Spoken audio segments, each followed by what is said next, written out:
Good evening, everyone. Thank you for joining us today for this webinar of Substance and Style, a discussion about Art Deco.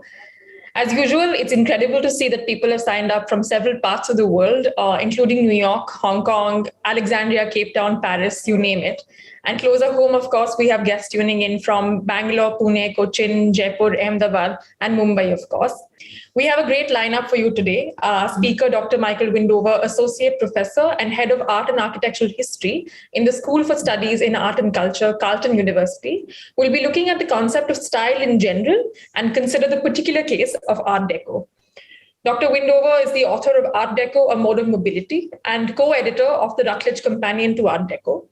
His work has looked at sites in Canada, the United States, and India, ranging in scale from the mantle radio in one's living room to Bombay's Art Deco picture palaces, so emphasizing the vast reach and cosmopolitan quality of this mode of design.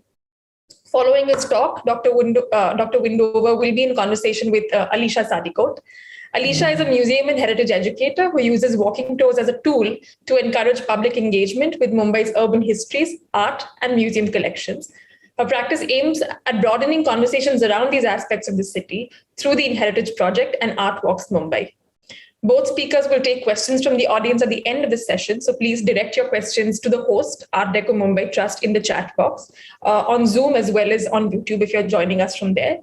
I'm going to stop now and I invite Michael to please come on and share his talk with us.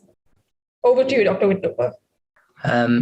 I just quickly would love to thank the organizers, Atul and Susini, for inviting me in to give this talk. And I'm truly honored to know that that some of the things that we were talking about before this, some of the things that I've written actually have been read by somebody. It's always a flattering to learn that. So anyways, I'm truly honored to be with you tonight, this evening, zooming in from Ottawa, Canada, to discuss a subject I've been thinking about for quite a few years now. I'm so impressed with the work of the Art Deco Mumbai Trust and the level of discourse it is generating around this fascinating feature of our collective global environments. I hope this evening to make a modest contribution to it through a discussion of Art Deco as style terminology. I was first introduced to Art Deco in a graduate seminar at the University of Western Ontario in London, Ontario, Canada, taught by Bridget Elliott back in 2003. During this course, I was able to see the magisterial Victoria and Albert Museum's traveling exhibition, Art Deco 1910 to 39, at the Royal Ontario Museum in Toronto. I became fascinated by the style at that time, but I noticed a lack of attention paid to manifestations of Art Deco in Canada. This led to my work on Art Deco in Toronto. And the image that you see on the screen right here is actually the sort of ticket booth under the marquee of the Eglinton Theatre in Toronto from 1936. I subsequently continued my work on Art Deco when I moved to the University of British Columbia, working with Dr. Rodri Windsor-Liscombe. And at that point, I sort of expanded more theoretically and globally to come to terms with the nature of this very unique style. For today's presentation, I'd like to consider some fundamental questions. What is Art Deco? Where did it come from? And how useful is the concept of style? From my experience in introducing the style to undergraduate students at Carleton University and elsewhere, Art Deco can be a surprisingly challenging phenomenon to define. As you know, it is notoriously ambiguous, referring to a huge range of cultural production, from fashion and film to skyscrapers and streamlined cigarette lighters. And yet, it is popular and it holds a unique place in the collective mind. This talk will draw from my work with Bridget Elliott on the introduction to the Routledge Companion to Art Deco from 2019, and is indebted to the work of other scholars whose previous work, for example, by Timothy and Charlotte Benton, Beavis Hillier, and others, has inspired this. To begin, I thought I'd return to a short passage from Salman Rushdie's novel, The Ground Beneath Her Feet, from 1999, that I've cited in the past. Oops. We'll try to do that. There we go. Here's the voice of the narrator, Umid Ray Merchant. Calabar Causeway was my Via Appia. Malabar and Kumbala Hills were our capital and Palatine, and Braeburn Stadium was our Coliseum. And as for the glittering Art Deco sweep of Marine Drive, well, that was something not even Rome could boast. I actually grew up believing Art Deco to be the Bombay style, a local invention, its name derived in all probability from the imperative of the verb to see, Art Deco, lo and behold art. These words help to situate us in Mumbai and also raise some interesting ideas about Art Deco. First, we're reminded that Art Deco is a global style and one that circulated in a period of late imperialism. While he references the buildings of the Eternal City, the association with Western imperialism experienced through British rule is no doubt lurking under the surface. As we know, the British employed neoclassicism derived from ancient Rome in state-sponsored architecture. Ray also notes that when he travels to New York City and sees Manhattan, it is, quote, both familiar and awe-inspiring, our little Bombay writ large.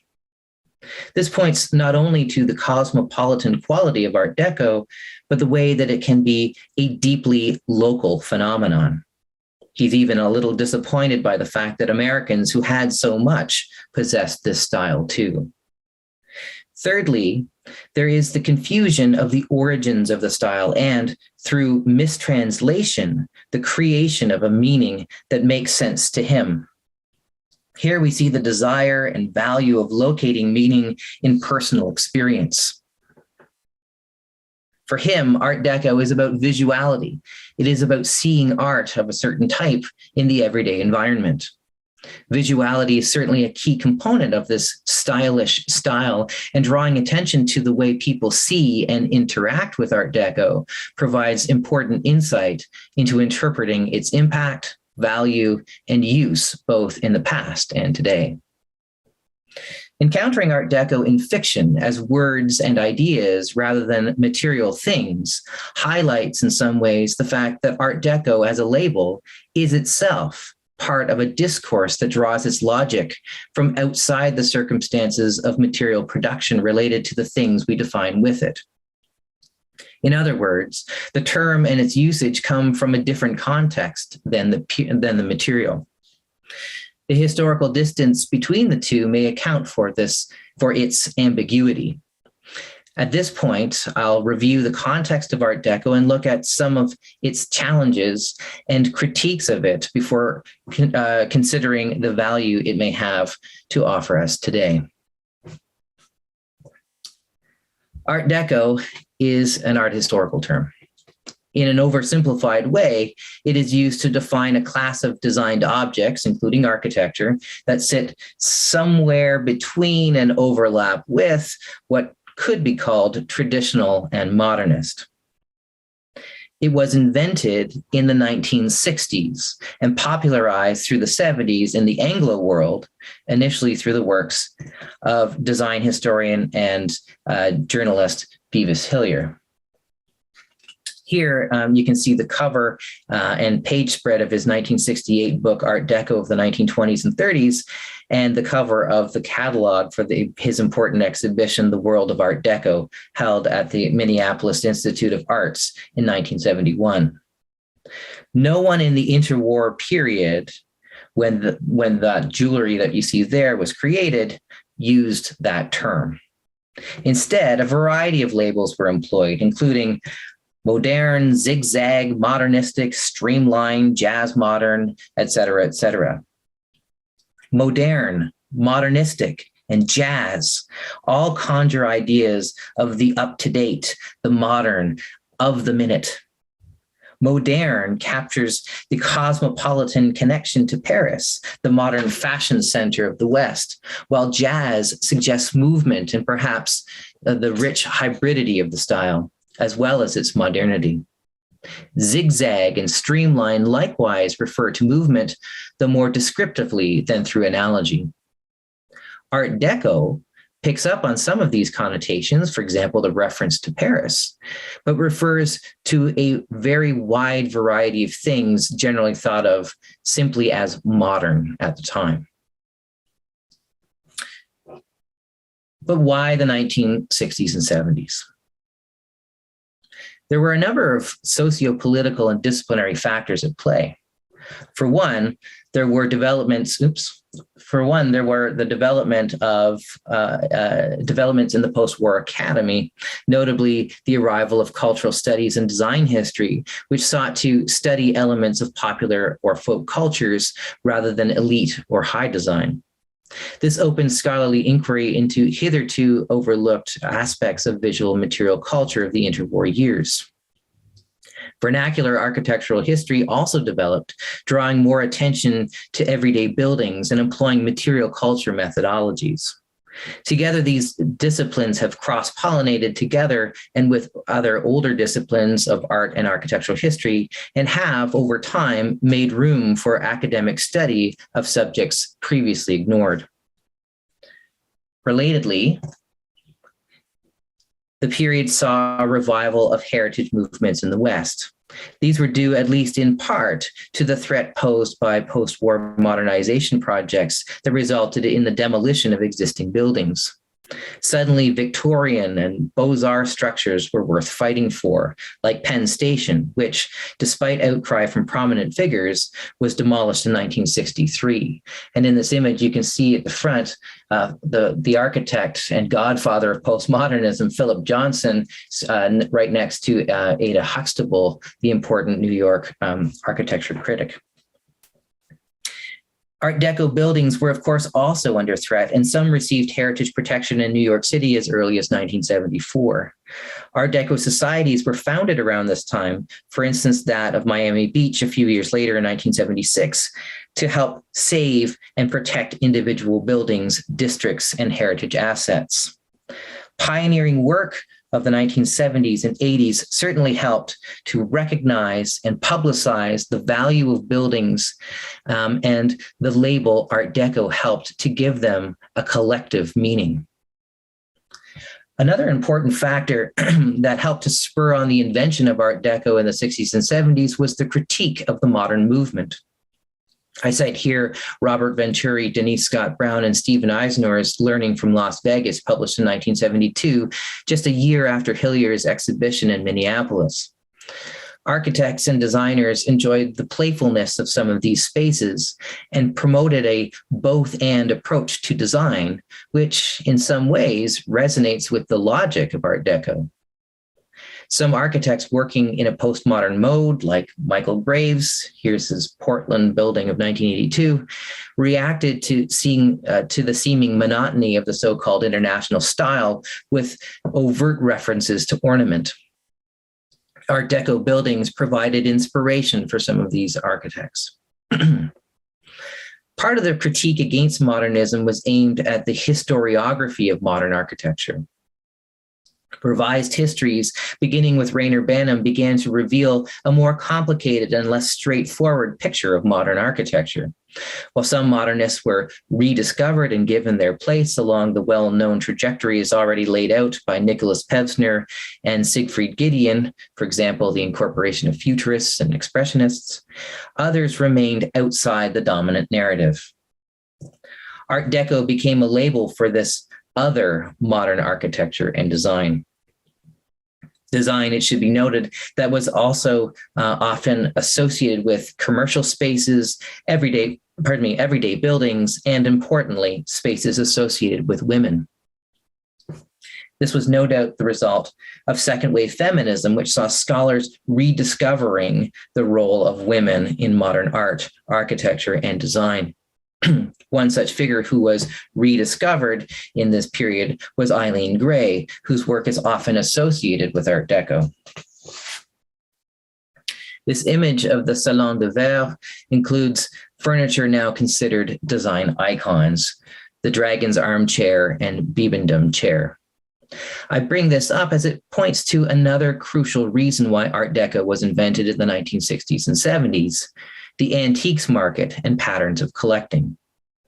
As Timothy and Charlotte Benton point out in the introduction to their important exhibition catalog, Art Deco 1910 to 39, collectors, dealers, and curators had begun to collect interwar decorative arts by the mid-60s, with some projecting that, quote, the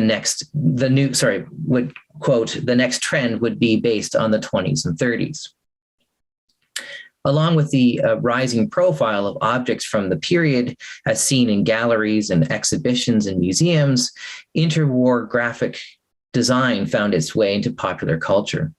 Films and television also began to return, sometimes nostalgically, to the interwar years and reinforced the idea of a kind of period style.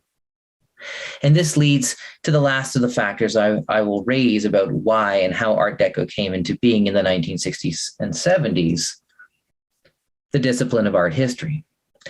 The 60s and 70s witnessed some fundamental changes to the discipline of art history, brought on by some of the factors already listed, such as feminism and the development of material culture methodologies, but also the impact of Marxism and the social history of art, semiotics, and post-structuralism. However, the discipline was still largely bound to formalist ideas associated with the concept of style. Hillier's decision to develop what amounted to a period style moniker was in keeping with a long tradition in Western art history. In this way, it is like Rococo, Baroque, and Gothic, all terms retroactively given to cultural production of an earlier period. It has the benefit of placing things in a historical moment, of organizing the past for historians of visual culture. But given the range and variety of influences affecting the collection of material covered under the Art Deco umbrella, it can be somewhat frustrating for those seeking formalist differentiation and exactitude. It is thus born of the logic of formalism. It is based on established disciplinary practice, yet seemingly contradicts this logic in its substance, in its heterogeneity. As you all know, Art Deco is derived from the Exposition des Arts Décoratifs et Industriels Modernes held in Paris in 1925. This World's Fair, which attracted some 5.8 million visitors, offered a view of a stable world order after the trauma of the First World War, and was essentially an attempt by the French politicians and cultural leaders to reassert supremacy in the realms of fashion, design, and modern taste.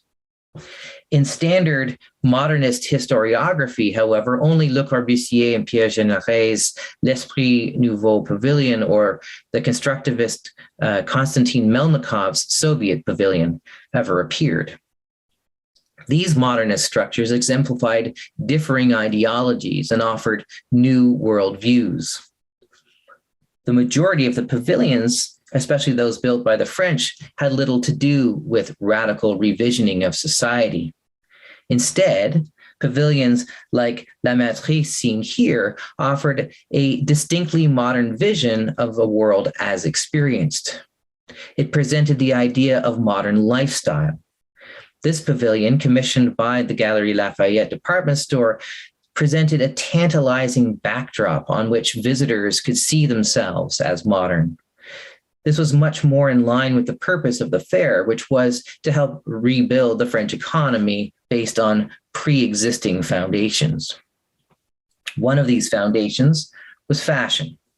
As Tag Gronberg reminds us, it was one of the most important sectors of the French economy, worth 2.5 billion francs in 1924. The architecture of commerce and consumption aligned well with this, producing alluring backdrops for the self-conscious presentation of the modern subject. Architecture, fashion, and decor merged together in an ensemble, offering a compelling picture of modern lifestyle. As a result, some visitors and commentators describe the exhibition as a coherent whole. For example, Helen Appleton Reed claimed that the exposition was like a cubist dream city, or the projection of a possible city in Mars, arisen overnight in the heart of Paris, its unlikeness to any hitherto known architecture, enhanced by its proximity to such traditional structures as the venerable gray facade of the Louvre, the tarnished grandeur of Les Invalides, and the fast mellowing floridity of the Grand Palais, permanent memorial to the exposition of 1900. Another commentator, W. Franklin Paris, detected a common motivation underpinning this modern city. In psychoanalyzing this manifestation, some writers have found the motivation in the war and others in a reaction to stimulus of two fundamental ideas, the idea of speed and the idea of function. The automobile, the aeroplane, the radio are expressions of this speed complex, while the bobbed hair and the short skirt, affected by the present female generation, are expressions of the idea of function. Between these two comments, we can see how the fair's organizers succeeded in presenting a fashionable vision of the modern, one that drew from the excitement of new features of modern life, but, it should be reiterated, did not offer a radical rethinking of society. Despite the unity some saw across the fair's architecture, Art Deco as a style was hybrid and varied at its essence. In some ways, as a representational style, this expresses well the socioeconomic foundations of Art Deco. Take, for example, the pavilion of a rich collector seen here. The exterior design offers a modernized, abstracted, or stripped form of classicism. It draws from familiar architectural forms based on an understanding of historical styles as taught in dominant architectural pedagogy of the period, the École des Beaux-Arts. But it does so in a way that suggests a modern interpretation rather than a tired replica. The interior decoration provides more of a sense of the forces of cultural hybridity at play. In this example, we see play on historical styles, for example, the Louis styles and Louis XVI, for example. And here's another example of the État cabinet by Émile Jacques Rollman. And most of the production in this particular pavilion was by him and his atelier. This Rollman État cabinet provides a better view of the modernized traditional work. We can also see a strong interest in the exotic exemplified by this cabinet by Rollman, Jean Dunant, and Jean Laberruquie. These are expressed through materials and subject matter drawn from across the French Empire and, in some cases, across time. Of course, another key influence for Art Deco designers was the modern, both in terms of aesthetic, abstraction, and materials. Here's a color image of Jean Dupas' 1925 painting Les Perruches. As in other elements of the decorative scheme and architectural ornament, we see abstracted forms, but also echoes of classicism in the crispness of form. So even in its seemingly purest form, the Art Deco style is an amalgam of a variety of different design idioms and interests. When expanded to include everything from mass-produced plastic radio receivers to silver tea sets, we see how the style has more to do with a loose aesthetic connection than any standardization. However, we could say in general, Art Deco is representational and self-consciously modern, also that it cuts across different media and social classes, and is often hybrid, that is, pulling together different traditions. As Bridget Elliott and I have argued, Art Deco is essentially a style about stylization, about lifestyle, the meeting of formal and social aesthetics, and cultural imagination at particular moments within multiple modernities. To this, we could add, thinking back to the passage by Rushdie at the beginning, that it was a global phenomenon. one that circulated in a moment of late imperialism, and that is typically urban. It is also often characterized by a strong local inflection. Take Bullock's Wilshire department store in Los Angeles, for example. The store's design was apparently directly influenced by the 1925 exposition, as both Vice President Percy Glenn Winnett and architect Donald Parkinson both attended it. The tapering form of the tower might remind us of contemporary skyscrapers already established as a form in Chicago and New York, or perhaps even Eliel Saarinen's 1914 Helsinki railway station. Its orientation, however, is to the automobile, a key factor in life in Los Angeles and its design in this period. This was the first department store with a large parking lot. It also included an impressive porte cochere featuring a mural by Herman Sachs. A series of émigré and local designers worked on the different spaces of the department store, each department having its own identity. Most interiors, like the saddle shop seen here on the right by Jock Peters with File and Paradise, had a distinctly modern feel and expressed aspects of modern lifestyle. In this instance, the space highlights the active lifestyle prominent in Los Angeles. The connection to the local environment was made even more specific on the 5th floor, with cacti appearing in the grill work and color palette matching the southwestern desert in this interior scheme by John Weber. In her essay about immigrant designers in the Routledge Companion to Art Deco, Laura McGuire cautions against the term Art Deco. For her, lumping a series of design practices with rather divergent aesthetics together under the label Art Deco could have the effect of obscuring differentiation. If we aren't careful, the things and the producers could become overshadowed by the chic style. Their importance boiled down to formalist associations rather than interpreted and analyzed historically for their individual significance. For her, the work of Jock Peters and others at Bullock's Wilshire ought to be positioned within a broader field of modernism. When Art Deco was coined, historians didn't speak of multiple modernisms or multiple modernities. These more recently developed concepts have emphasized differences in the experience of modernity across the globe, legitimated differing aesthetic practices, and ultimately worked to productively complicate and decolonize the study of modernism. Rather than separating modern design into two categories, Art Deco and modernism, should we dispense with the former and instead speak of popular modernisms, modernized tradition, or decorative modernisms? Other terms are already used to distinguish the diverse currents within the pool of Art Deco, and I've already used some of these today. For example, streamlining or stripped classical. I've given some of the context and reasoning for the creation of Art Deco in the first place, but are those conditions still in place?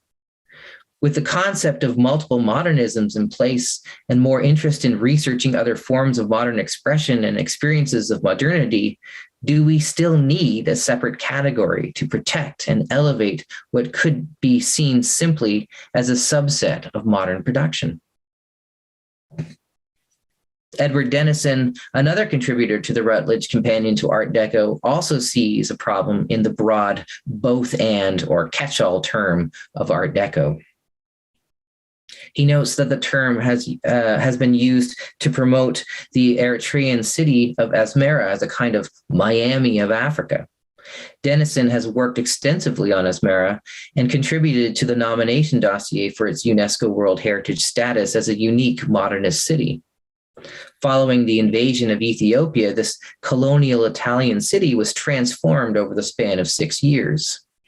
The new architecture exemplified Italian modernist movements, including significantly rationalism, which called for the removal of ornament and thus appears quite at odds with the decorative modernism of Art Deco. Despite this, Asmara has repeatedly been described as an Art Deco city. As he explains in his chapter, Denison was told by a journalist who characterized Asmara as Africa's Art Deco capital that the term was more popular and would have greater appeal than modernism or rationalism. In other words, Art Deco is more evocative as a period style moniker than modernism. But perhaps as a result, it is sometimes used inappropriately. We might also add that Art Deco's association with commercialism lends itself well to nostalgic repackaging for contemporary tourism. Historical accuracy is not often an asset in selling experiences. Denison's and McGuire's concerns about the flattening out of meaning or the hollowing out of historicity are important and valid. But the Art Deco genie is out of the bottle. So how do we mitigate the limitations of the Art Deco style? First, and this has been the major point of my talk today, we ought to recognize Art Deco as a style term that is imposed on things from the past. The art historian James Ackerman, who wrote about the nature of style just a few years before Art Deco was coined, noted that the virtue of the concept of style is that by defining relationships, it makes various kinds of order out of what would otherwise be a vast continuum of self-sufficient products. Art Deco thus offers us a way of making links between seemingly disparate things. We need to be aware of its limitations, especially when it comes to formalist concerns. After all, as we've seen, there really is no pure Art Deco, but embrace its conceptual capacity to see this and that together.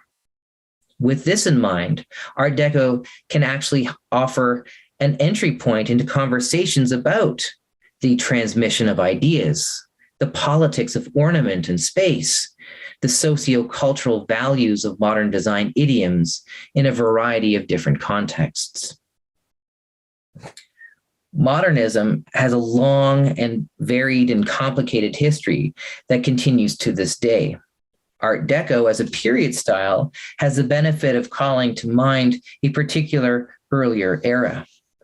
I would argue that Art Deco can be used fruitfully to help explain the complexity of modernisms and explore a diversity of modern experiences. One way to do this is to understand Art Deco as a style and individual trends as modes within it, as Shati Chattopadhyay does in her chapter on the residential architecture of Ballardy, Thompson, and Matthews in Calcutta. She shows that the development of the metro style, as it was known in Calcutta, this for residential architecture included not only fashionable surface treatment, but more structural changes to the arrangement of domestic space for aspiring middle and upper class owners. Her study reminds us that while Art Deco is often discussed simply in terms of decorative elements, going back to its style-based origins, it can also be used to see changes behind the facades. Art Deco residential architecture may have some common aesthetic features across the globe, but becoming attuned to differences in the various modes within the style reveals nuance and provides additional value, I would argue, to the Art Deco label. Despite the great variation of sources, materials, and cultural production associated with Art Deco, particular aesthetic features are consistent enough that they can be popularly recognized. Recall the close association between Art Deco and visuality discussed earlier. Because Art Deco can be classified in accessible visual ways, its value can be extended to an appreciation of the designed environment more broadly. In essence, it can become a tool for visual literacy. Being able to recognize Art Deco in the built environment, as do some Art Deco societies and advocates, and I've just popped some images from the Art Deco Mumbai Trust on here as an example. by encouraging this, you can help to engender a sense of belonging and personal connection to the sites. Hopefully, close looking at the built environment moves beyond aesthetic appreciation and can lead to further questions about context, value, and heritage. Heritage is an engagement with the past in the present. Heritage can refer to things inherited, but it can also speak to less tangible and personal activities. Think of singing or dancing as heritage activities, or even making food heritage. Labeling things Art Deco shapes the way they are experienced in the present. They are given an aesthetic and historical value and are reanimated in a certain way.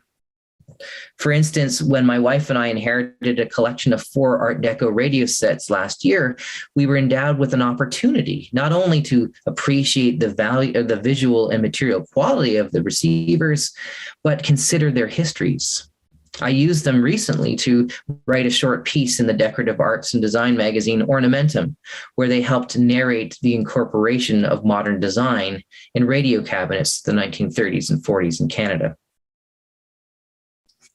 By recognizing something as Art Deco, we are connected to the past, and that trace of the past reminds us of its ongoing presentness.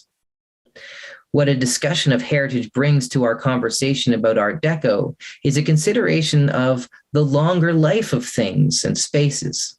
In this sense, Art Deco becomes just one and not the only or defining feature of the site. We're prompted to inquire further, learn more about this space or object. In this way, we can push back against the slide into strictly formalist readings and emphasize the particularities of production. We can also see how Art Deco continues to make meaning long after buildings are constructed, when they become part of the everyday environment. And I bring this image in. I was born and raised in a place called Sarnia, Ontario, in Canada. And in some ways, this was my first encounter with Art Deco, but I wasn't even aware of it. Art Deco was a factor in the design of this movie theater on the main commercial street of Sarnia. But by the 1990s, the theater was in disarray, and I was involved in efforts to revitalize it and turn it into a live theater event. And so it's an interesting way that, I wasn't even conscious of the style, and yet it was a contributing factor to this.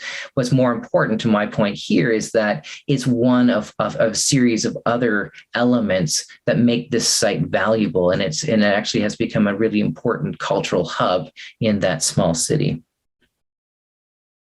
And speaking of localities and connections to the personal, this takes us back to Rushdie's narrator, cited at the beginning of the presentation. This global style gains strength and value when it is seen at ground level, at the local scale, as lived spaces.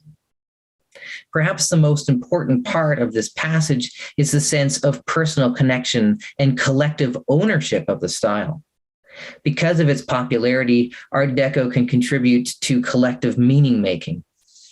In this way, the style term, in spite of all its ambiguousness and limitations, as discussed this evening, can contribute to notions of belonging through a process of identification. By thinking critically about style, where it comes from and how it works, we can make even more of the substance of our past. And I guess at this moment, I'd like to invite Alisha Sadikot to join me in a conversation. Hi, Michael. Thank you so much. I think I speak for everyone here where when I say that was really interesting, I was feverishly taking notes while listening to you. I think what's really always interested me about Art Deco is the amount of layers that the subject has and actually how complex it is. And I think I only focus really on Art Deco in India and specifically Mumbai. And I think your conversation today has just added so many layers to the question and to the subject of Art Deco. So I want to sort of, I'm going to pose some really simple questions. And if they're too simple, you can go into some serious detail. But what I wanted to ask is, you mentioned Art Deco and then modernism, and to a specific, the fact that, Art Deco has, the discourse around Art Deco has meant that it's really become this umbrella term which embraces so many different mediums, contexts, cultures, which I think is the best thing about Art Deco, focusing on the mode within the style, as you mentioned. And then I think you mentioned the same of modernism, especially with recent research looking at that period. So I wanted to ask, is it just, was it a marker of the modern period or modern styles that, lent them to becoming sort of able to respond to local contexts, cultures, different mediums? Or was this something that we also saw with earlier styles, and maybe that research is also happening anew now? Very good question. I guess one of the things that it's a challenging thing to kind of get our heads wrapped around. And because again, in the period, it was all just seen as modern, right? Yeah. It wasn't called Art Deco. And so we see a variety of different ways that different communities around the world are responding to the conditions of modernity, drawing from, what Western traditions, local influences, et cetera. I think we can see patterns of this. If you wanted, you could even go back to colonial architectures earlier as examples of the same kind of process, right? This sort of encounter between different ideologies and the creation of hybrid new forms, right? Art Deco, what makes it so fascinating for me is that it's almost like the bandwidth grew even more in the 20s and 30s, and the number of different kinds of references were there. And so the way that it could be made mine, so to speak, or made ours, more importantly, is what makes it really interesting. So, and I think some of that has to do with, and this is a point that Shati Chattopadhyay makes in her chapter about the metro style. If we distinguish Art Deco as a style of empire rather than an imperial style, we start seeing how it's related to those conditions of late imperialism, but it's not imposed. It was something that was often taken up by whether that's individual companies, think of bank buildings and that sort of thing, or cinemas, or local architects and homeowners and that sort of thing. So I think that's what makes this kind of a bit more interesting in a way. And I'm not sure, I'm sort of maybe circling around your question, but it's in a way a partial response to it. I mean, it's a conversation because again, if you look at architecture specifically, you do of course see an overflow of earlier motifs and styles from classicism and things like that, but nothing with the reach and the enthusiasm and the sort of diversity that you see with Art Deco. And I guess the other question is, you say that was called modern and it was self-consciously modern, and you see that across cities in India and especially in Mumbai as well. I guess a follow-up from that question is, when it was being defined as Art Deco with all those sort of, developments that you mentioned from the 60s and 70s, why was it first distinguished from, I don't know if that's a question to ask. You're saying that this debate between, is it modernism, is it Art Deco, is that a recent debate? Was it always something that was on the back burner? Was there a decision to call it Art Deco and separate it? Yeah. Again, thank you for bringing this up, and I'll try to articulate this a little bit better. I mean, in a way, the way that I see this is a lot of modern production just wasn't being discussed, wasn't being saved, wasn't being valued, right? And so in part because of those conditions that I laid out, in the academy, but also like really pragmatic things like collectors and museums and that sort of thing. There's we have this other stuff that's not made it into the record. How do we define this thing? that come up with the term Art Deco, and it sort of becomes this catch basin almost for the stuff that that doesn't fit into what was then the sort of standard modernist historiographies, right?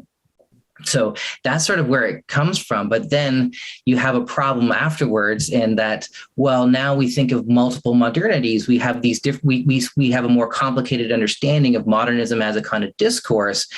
So do we even need this other category? But the category already exists because of and it has for 50 years. So now what? And in my mind, I think you can learn from the ways that modernism is being reinterpreted and take those same ideas and apply them to Art Deco.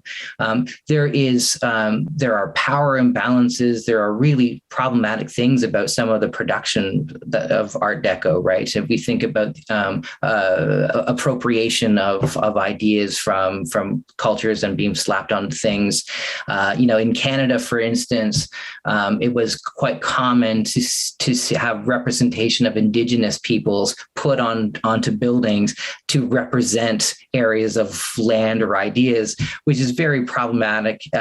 But I think by taking these, the more recent critiques and looking at Art Deco, we can show how what kind of logics, what were the values of that period? How do we understand this and deal with our history, both the good and the bad, right? Absolutely. The complexity is, that's where the joy is. It doesn't all have to be, it's not all good. I guess a lighter question, what can you tell us maybe a couple of examples of surprising Art Deco that you've seen, or have you been surprised in a context or a product? Sure. One time I was at a conference in the Gaspé, which is out sort of at the eastern end of Canada, for the Vernacular Architectural Forum, and this is way off the beaten path. And they took us around and they went into this basically Irish church and rectory and that sort of thing. And inside this, fairly, seemingly fairly removed thing, we see all these Art Deco interiors. And I thought, well, that's really surprising because you oftentimes it is so associated with major urban centers, but here it is showing up in that context. Another fascinating place is when we organized this symposium back in 2017? I don't even remember now. I don't know, a while ago. We did a bus tour out to Montreal. And the Art Deco Society of Montreal is fantastic. And they took us around to these interesting interiors because it was winter. It was like snowstorm and whatever. But we saw these Art Deco churches. And we don't often think about Art Deco in ecclesiastical spaces, right? For example. And so that was really fascinating to me, is to say, okay, so we often associate it with like fashion and commercial spaces, but it can also find its way into other elements of everyday life. And probably because it has that same sort of resonance of a sense of community and collective belonging and that sort of thing. So those are two examples. Almost any collection of industrial design will reveal things that are really interesting. I remember taking some students to the Science and Technology Museum, and one of the objects that they pulled out was a cauterizing machine, but it looked almost like a little Art Deco radio. So, and so then you think, okay, well, why would you do that? Where would this be? Oh, this puts us into, offices rather than hospitals. And so how did that fit? So again, when you start with a little thing, it can start spiraling out and putting you into an environment, right? And I think that's one of the things I was trying to talk about here, is that Art Deco can get you started thinking about something, but then you have to start probing and going further with the questions and see where the evidence will lead you. Yeah. Oh, that's amazing. It makes you think if there's a culture or a place anywhere that doesn't have some kind of Art Deco connection, especially, in an urban space, which was linked in the 1920s, 30s, and 40s, and so on. You mentioned this a little bit in terms of talking about some of the questioning of Art Deco versus, should we have it, should we not? And also the tourism industry when it comes to sort of labeling things because they're catchy and they're fun and they have sort of connections with, how people think about these products. And I just wanted to sort of maybe ask you to elaborate on if there were any pitfalls, if at all, that you could think of in using Art Deco, given that it's such an umbrella term, in sort of trying to understand all those decades in all these different parts and cultures of the world. So I know you mentioned a little bit in the sort of debate today of the pitfalls of Art Deco and flattening it out and things. Could you share anything else that you might want to on that? This might be something where the rest of the audience would be interested in weighing in, especially those who are involved in, and Alisha, you might have ideas too, as a heritage advocate. I mean, it's kind of a fine line between, commercialization and getting that sort of necessary kind of capital to save buildings, right, on the one hand, but on the other hand, you don't want to flatten out meaning and because I guess what I'm saying is, on the one hand, by labeling something Art Deco, it's instantly got it's got a connection, it's got a relationship to a bunch of other things, right? And so we can say, okay, it's got some value because it's like the Chrysler Building. It's got value because it's like, whatever, the stuff in the Victoria and Albert Museum's collection or whatever. But then you need to understand the local importance and I think and the historical circumstances, and that's where the reference to Denison's work on Asmara points out is this isn't, Asmara is not an Art Deco city to his mind. I mean, he's done the research. It actually has much more to do with Italian colonialism, and it has to do with modernist ideas that were happening, very specific modernist ideas that were developing in Italy during the fascist regime and applied to that center, right? And so that's where the kind of challenges are. But I would be interested to hear what you and others think about that. What do you think are the pitfalls of this, or do you think it's, is it mostly good, or, what do you think? I mean, I definitely will defer to Art Deco as the final word on this, Art Deco Mumbai. But I think it is, given the way the heritage movement is here, I think the connection with Art Deco has definitely been a positive. I think the linking of what was happening here to things happening elsewhere. But then I think the interest really comes in when you say yes, but also, there was a local sort of creation of Art Deco. It wasn't simply taking things that were coming and just putting them up here. And I guess that is what makes it so interesting to read Swati's work, where she's looking inside buildings and she's looking away from sort of, just the superficial ornamentation and so on. But that said, I think, and again, Suhasini can come in and disagree with me, but I think Art Deco is so much more subtle and so much more familiar that I think when you're able to show people the value, there's a little bit of magic in that. It's easy to look at a Gothic structure and say, okay, it's old and historical and important. How do you convey the same about an apartment building which was built, as in the first suburb of the city, which really has nothing that's sort of awe-inspiring about it? And I guess a question for you later on, maybe Michael, as the last one, could also be, what are your thoughts? Is it and I should say that I first came across your work, of course, when you looked at the super cinemas of Eros and Regal. And I'd love for you to share a little bit how you found these cinemas and how you started working on them. I know it's been a while, but whatever you can tell us about that period. But then also from there, if we move away from the really fashionable residences and the super cinemas of South Bombay, is there a value in sort of trying to fight for these sort of much more quiet or much more modest in a city like Mumbai, which is just growing taller literally every day? What can we do to sort of convey that importance? I'm going to leave you with all of those questions altogether. No, thank you. No, I as I mentioned at the outset, one of the first case studies I looked at when I started a study of Art Deco was a neighborhood movie theater in Toronto. And I was really fascinated by that. And that theater, the Eglinton Theater, was revitalized and is now sort of an event space. It's no longer operating as a cinema, but it's been, basically restored and it's seen as a heritage site. And it's it's a neighborhood movie theater, but it's, fairly large. I think, I forget how many people, maybe even 1,700, something like that. So not a small theater. So I was already thinking about the importance of movie theaters to Art Deco. And when I was doing my dissertation, I one of the things I was really concerned with was mobility as a kind of concept, right? That this is maybe one of the defining features of Art Deco, is that it is an aestheticization, as I said, of systems of mobility. And one of the ways that ideas travel is through cinema. And one of the ways, and then you've got the mobility of people in the theater. So it worked really well kind of conceptually for me. And I wanted to broaden things globally. And so I started looking into to cinema in India, because it's such a huge part of culture, economy and life. Although I will fully admit I know very little about Indian cinema, but I know that, right? And so I thought, okay, well, I can take that and start. And so the super cinemas had already seen a little bit of scholarly research. And so I had a place to start, which is always useful if you're stepping in.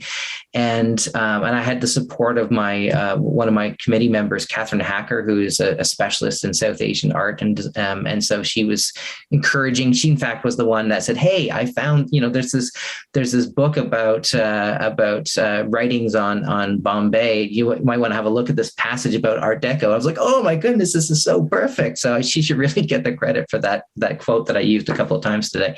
But I think that to your point, absolutely, the modest scale deco is the stuff that's most at risk. And I think the way that we can help to evaluate this is, one, point to the practices of everyday life that are associated with them, and try to show how essential those are to community and identity and making meaning and that sort of thing, and belonging.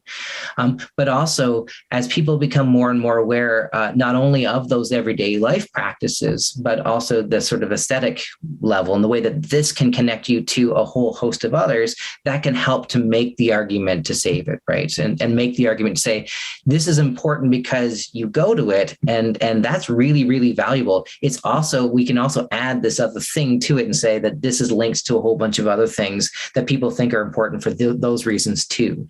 But I think generally speaking, we should try to save these smaller, quiet spaces. They're so important. I mean, we have a little local cinema that is not a deco one, but it was built in the early 30s in a sort of atmospheric style. So it's really unique little local cinema, and the community has rallied behind it and kept it alive even through the pandemic, right? When we couldn't go to theaters. So, but you need to have that kind of advocacy, and that's what makes it really hard. Yeah, I absolutely think the link between something that you don't expect to be part of the Art Deco tradition, you see it, in other parts of your city, but also internationally, is so important. And I love the passage that you've quoted a couple of times by Rashti. I do a lot of walks around Art Deco, and I use that all the time. And I think it's just so perfect, because you're looking at a larger style, but you're also looking at making it, how it you can see it on people's faces that, oh my God, they never looked at it like that. And I think that was such a good way of sort of structuring this entire talk today. So thank you so much for that, Michael. I think it might be time to get Suhasini here to take some audience questions. Yeah, there she is. Yeah, I'm going to jump right in. Thank you so much, both of you. Dr. Windover, thank you so much, especially for, I think it was so illustrative of course, a conceptual inquiry that you're pursuing. But from a layman's perspective, it was just a delight to watch your presentation and watch it seamlessly pass through it. It's like you're telling a story. So thank you so much for that. You've given us an opportunity to engage with Art Deco conceptually. I'm going to dive right into some audience questions. We have a couple, and I'm going to try and keep this precise. And of course, the question may be directed to a certain speaker, but if you have something to add, please feel free to jump in. This is for Dr. Windover. Does Art Deco present a particularly perplexing case when it comes to this question of style, or is it one that architectural historians often contend with? Oh, that's a good question. I would say that it's a challenge for any style, right? There are books about the Northern Renaissance. Is the Northern Renaissance? That's, what is that? What's Renaissance art, that sort of thing, or Baroque? The Italian Baroque versus French Baroque versus English Baroque. Like, what are these things? What connects these things? So it's certainly an issue that historians across the gambit deal with. I feel in some ways that Art Deco is particularly interesting because, as I was thinking through this in preparation for this talk, it's really a period style moniker that's been plunked down in this course of modernism, in modern architecture, modern design. And we have within modern architecture already different movements, right? So what's the relationship between those movements? And again, the other thing too is that modernism, in my mind anyways, is still here. We're still in modernity. We're still in modernism in a way. So there's a kind of complexity in Art Deco, which is really fascinating. Also, we don't really have the same kind of sense, I don't think, of creating what Beavis Hillier would call a kind of total style. We don't see another one of those afterwards, right? We have postmodernism as a kind of aesthetic response in, whatever, the 80s, early 90s. I guess late 70s. But that's not, or deconstructivism is kind of like a movement, but it's not really, the same sort of thing as like Art Deco, which spans across media and the rest of it. So in that sense, it's a bit unique. So I don't know if I'm answering the question very well, but yes, style is problematic and across the board. And in a way, historians of art in particular sort of backed away from this and thought, like, let's stop talking about style because it's so problematic and just, but I think you can't talk about Art Deco without style. It's about style. It's about stylization. It's about fashion. So it has to be there. And we have to make ourselves aware of the fact that it is a construct. It's not just something, it's something that was imposed. And so that it becomes part of any discussion we have with it.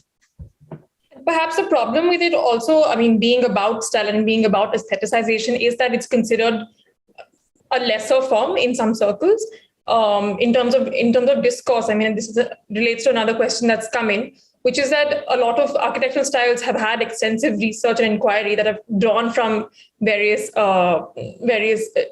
years of research. But Art Deco, in academic circles, often Art Deco is sort of seen in a dismissive light.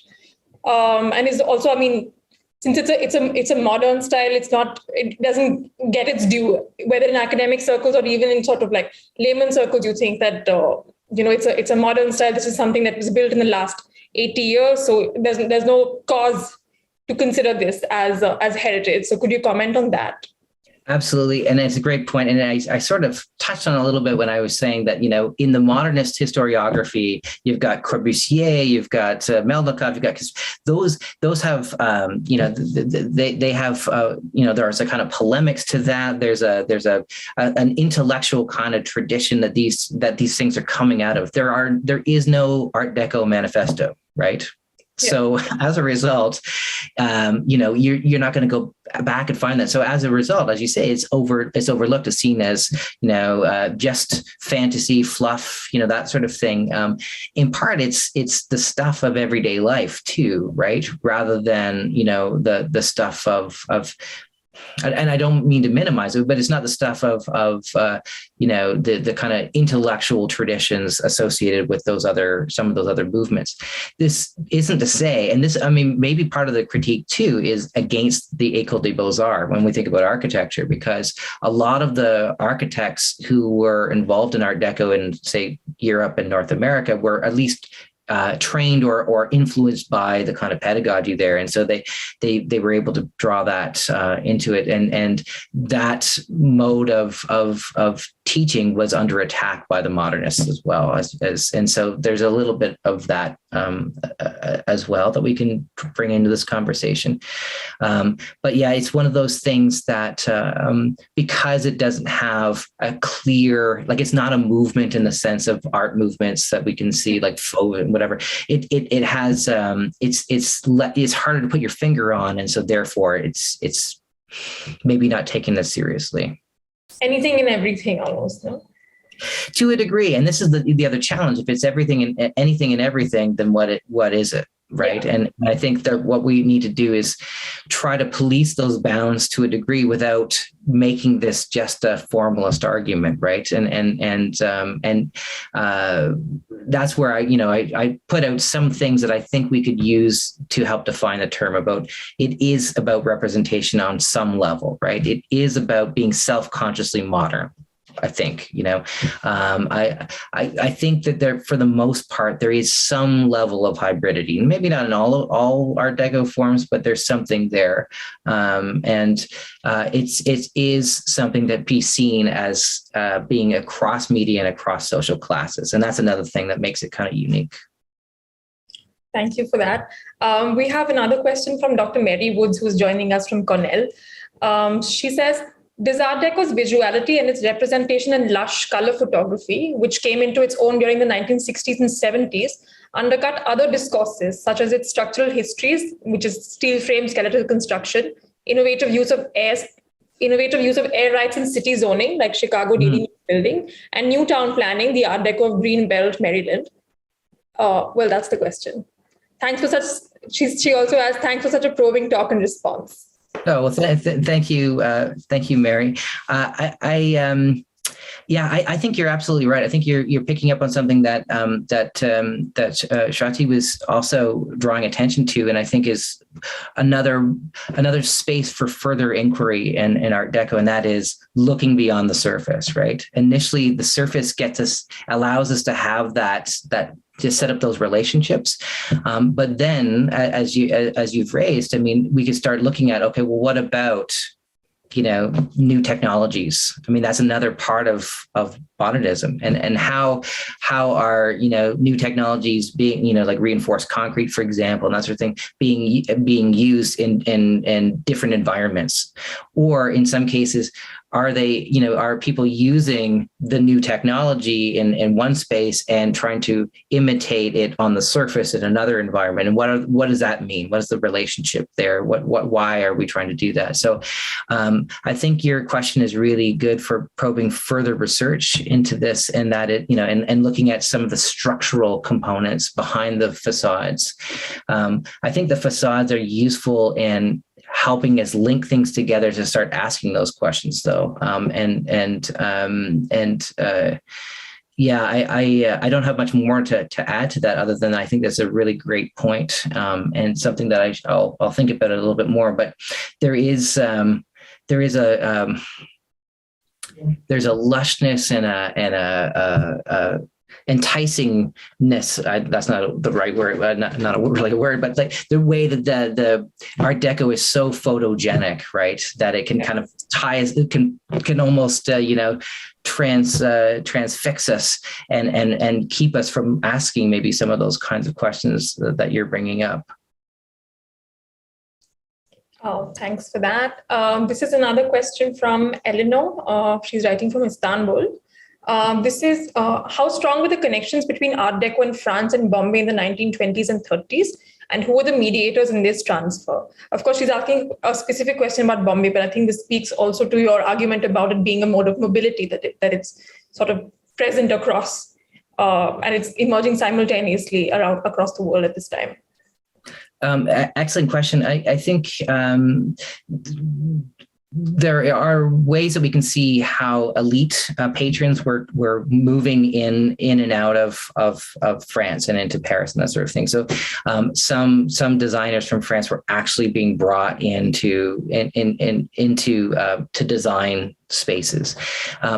In other ways, emigre designers from Europe, whether that's Eastern Europe and that sort of thing, were also coming into India and being hired by whether they were, whether it's princes or established elite and that sort of thing. So there were there were international kind of connections that way physically with people moving in and out. Of course, this is one of the things that makes the style move, I think, as quickly is that this is the era of mass-produced photographs and magazines and posters and that sort of thing. So that lighter material, lighter media allows ideas to move. And of course, we've got the discourses that are happening in architectural journals and that sort of thing. So those reporting, that's another way that these ideas are coming. Art Deco is complicated too, because fairly early on, because of the role of mass media, things become enmeshed very quickly. And so you have things happening in the UK, which again is center of the largest empire in the world still at this point. And so those ideas are being broadcast fairly quickly out to the world, but also the United States, which is emerging as a media superpower, as well as economic and cultural superpower. And so things like film provide another way where ideas that initially come, in some cases, from France, certainly inspired by French design, find their way into the US, get a different kind of feel in that context, find their way into film, and then also are translated to the world. So I don't have a quick and easy response to it, other than in a huge number of different ways, ideas are circulating through this period, and that helps to bring Art Deco to a lot of different places. And in some cases, it's very contextual, right? Earthquake happens, need to rebuild. Oh, this is the new style. And then suddenly you have, Napier, New Zealand. Well, not suddenly, but you get the idea. Miami, there's a climate catastrophe. There's a rebuilding here to bring people down to Miami, right? In the context of Mumbai, the development of suburbs becomes a real impetus for the housing stock and the cinemas and the other spaces that take up the style. So there are other kinds of conditions that allow the fertile ground for these seeds. Right, of course. And in Bombay's case, I think it becomes like almost a natural adopter of Art Deco, and just by virtue of it being its position as the Orbs Indis and its position as a port city, inviting trade from across the oceans. There's a question from Joseph that I quickly want to address, especially for the benefit of our non-Hindi speaking audience. He writes, from what Indian language does the word deco come from? And is it pronounced the same as the word deco? Well, deco is from the Hindi, and it means to see, and it's pronounced similar to the word deco, but the pronunciation is deco. So I wanted to get that out of the way. There's another question for Michael again. This is a lighter question, which I think you might enjoy answering. Do you have a few examples of your favorite adoptions of local contexts in various iterations of Art Deco across the world that you may have come across? Of local adoptions. That's a good one. I don't have an immediate response to that one. I surprising ones. I mean, I answered some surprising examples when I was speaking with Alisha earlier. One of my favorite local ones in Ottawa. I've been now in Ottawa for almost 10 years. The pool in the Chateau Laurier. I don't know if people know the Chateau Laurier. Chateau Laurier is like a large hotel near the Parliament buildings downtown, and in a kind of chateau-esque style, right? As its name suggests. So you've kind of got this almost French Renaissance sort of feel to it, but then there is a pool that is Art Deco, and the railings and all the rest of it, and it's very chic. And I had a student who worked on this and actually published his work in the Society for the Study of Architecture in Canada. So you can look that up. I think it's out now. But so that's one example of kind of a really fun site interior that's still intact, because interiors are the hardest things to maintain because they are so mutable and change, right? Exteriors, envelopes, that sort of thing are relatively stable. Another great example locally to Ottawa is the Embassy of France. And that's an example of French Art Deco in North America, right? Because it was designed by French architects here and designers here. But it also has a very local connection. There's this one room that was sort of a smoking room with this view out onto the Ottawa River, and the walls are clad in birch bark, which, like white kind of birch bark. Yeah. So it's a very kind of unique space because the thinking was, oh, well, this will help to absorb all the cigar smoke and that sort of thing. But so that's the Canadian connection is the birch bark, but in this otherwise very kind of French style building. So, but that's an example of the materiality, right? Not just the style, but the materiality being used for a very kind of local connection. But yeah, what's fun about this, and this is the thing that came up with Alisha, is that it seems like almost in any major city, you probably will come across something that will, if the city is old enough, that will relate to Art Deco. Yeah, and exactly. That's what is so exciting because it's sort of operating across the spectrum of neighborhoods, typologies, styles, themes, ideas. So, I mean, looking at Art Deco as a sort of way to interpreting the past, as you say, I mean, I think it opens up so many vantage points. So that's what makes it so interesting. This is a question from Tim Marowitz, which I think should be good for both our speakers, which is, what is your opinion of facadism or reconstruction? Is it legitimate to simply save the skin or rebuild it of an Art Deco building? Example, the Concourse building in Toronto. So Michael. Oh, it's a great, hello, Tim. It's facadism. I think where possible, we try to retain as much of the original building as possible. But, there are instances where, saving some is maybe better than losing all, right? But I guess I would say that where possible, I think heritage, we should try to connect not only to, the surfaces of things, but the way that they're used, the way they make meaning in the community as well, right? So, that's what I would say initially. But maybe Alisha, you've got some thoughts on that. I'll take anything that can be saved. So definitely it is an incomplete story, especially for a style like Art Deco. And especially frustrating, I think Suhasini might agree, because publicly there is I think it's quite recent, this interest in Art Deco in India. And just as it's getting interesting and sort of popular, a lot is disappearing. So I would keep whatever is possible. And maybe, we'd have to fill in the gaps in some way. Yeah, and just to say too, if there are interiors that can be saved, we should save them because they're so rare, and in the grand scheme of things. So I would say that is, that should be. I'm thinking, for example, in Montreal, the Eden's department store had put together this very elaborate and exciting restaurant for its patrons. So, and it was based on the interiors of the Ile-de-France ocean liner that would go back and forth between Europe and North America, because the head of the Eaton's company was very used to travel on it, as one does if they have money in the 1930s. So that space, the interior was designated heritage, but hasn't been open. It's been mothballed, and so these are the kinds of things that I don't know. Is it falling apart? Is it dead? Is it even worth? Is it even savable at this point? These are tough questions. But as Tim will know from his work on Deco and being in Toronto, the Carleton, which was another Eaton's restaurant, was saved and can be seen. And I think that restoration is a prime example of what can be done.